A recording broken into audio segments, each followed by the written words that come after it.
Turning now to the latest out of Uvalde, where the principal of Robb Elementary School has been reinstated. This comes just 3 days after Mandy Gutierrez was placed on paid administrative leave in more than 2 months since a teen gunman entered the school through an unlocked door and killed 19 students and 2 teachers. Earlier this week, Gutierrez sent a letter to the Texas House Investigative Committee defending herself and her school safety protocols. She also told CNN she did her job to the best of her ability, but that there's always room for improvement. Recession or not, one thing for sure, inflation is real. North Texans are hurting. The Dallas-based social services nonprofit Family Gateway says their data shows in the first 6 months of this year, they've had twice as many calls for help, twice as many families sleeping in cars and motels, and 5 times more families are being evicted this year than the same time last year. What that all boils down to is in pre-pandemic times, we saw about 30 new families a month who absolutely had to have shelter. Last year, that was about 40 new families a month. And this year, so far, it's 50 new families a month.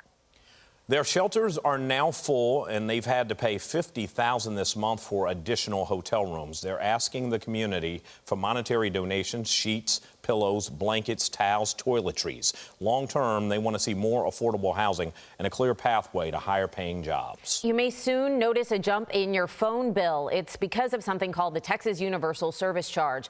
It usually only adds a few extra cents to your total, and it helps pay for Texans in more rural areas to have reliable phone service. But about 2 years ago, funds started to drop. The PUC suggested raising it a little bit then, but commissioners rejected the idea. Eventually, telephone companies sued, arguing that the state was failing to meet its legal obligations. So last month, an appeals court agreed and ordered immediate action. Now, the PUC is having to raise the surcharge to nearly 7 times its current rate to make up for the deficit. The hike, by the way, takes effect Monday. If you have to cancel a Southwest flight, some good news, you'll no longer have to worry about losing your credits. The Dallas-based airline announced traveler flight credits will never expire. Under the previous policy, they expired in a year. Now, there is some bad news to this. If you already have flight credits racked up, those will expire. This new policy applies to credits issued from now on.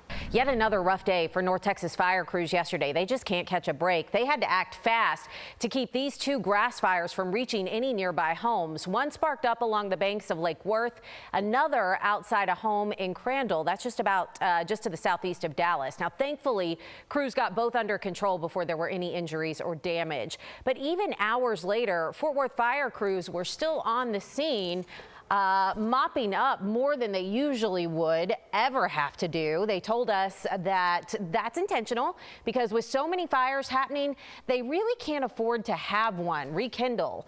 They're stamping out even the smallest embers and soaking every patch of ground, not taking any chances with the drought. When it's just the grass fire, we can kind of be pretty certain that we put it out.